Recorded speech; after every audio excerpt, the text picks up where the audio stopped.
If you had to choose between working for 2 hours or playing video games, what would you choose? Playing video games, of course. We can easily do things that give us pleasure in the moment, but it's hard to do things that we don't enjoy so much, although we might benefit in the long run. That's because of a brain neurotransmitter called dopamine. When we do something rewarding, like playing video games, there is a huge release of dopamine in our brain, while when we do hard things, like working, the release is much smaller. High stimulating things like scrolling on social media, eating junk food, playing video games, masturbating, etc. have an additional problem. Because of the high doses of dopamine they release, they can create a craving desire.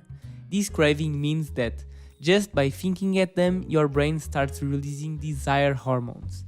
And logically, your desire to do those things grows even more. That's why it is so difficult to resist once we fought on them. And when it is too deep in our brains, it becomes an addiction. And unfortunately, in today's world, the most common addiction is not alcohol, smoking or drugs. It is our smartphones.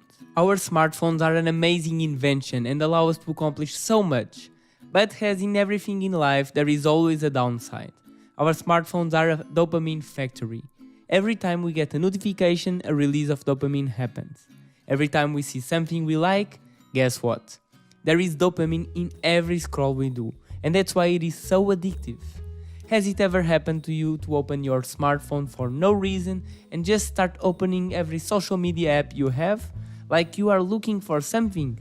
Well, you are looking for dopamine. Companies have learned how our brain loves this neurotransmitter and build systems, apps, food that releases the most hormones possible so that we get addicted to it. As soon as we wake up, we consume loads of dopamine, and when we go to sleep, we are full of it. And this is bad because we are not only being controlled, because dopamine to humans is like carrots to bunnies, but we are also willing to put less and less effort in harder tasks that are important to us, like our jobs, our studies, and our home chores.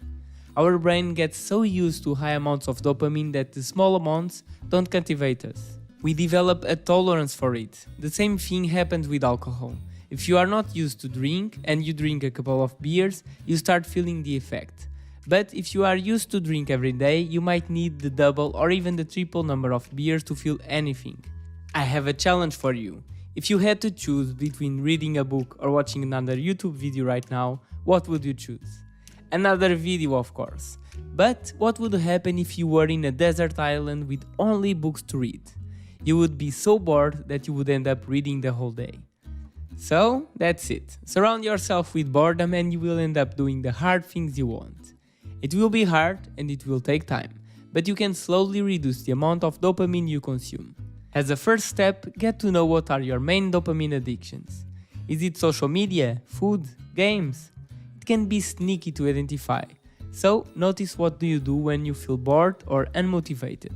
Once you have identified, you should slowly reduce it or even quit if you are able to.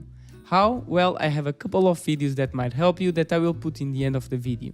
You can also try a few things like limit the time you use your social media apps or simply uninstall them, eat junk food as less as possible, and avoid playing games early in the day.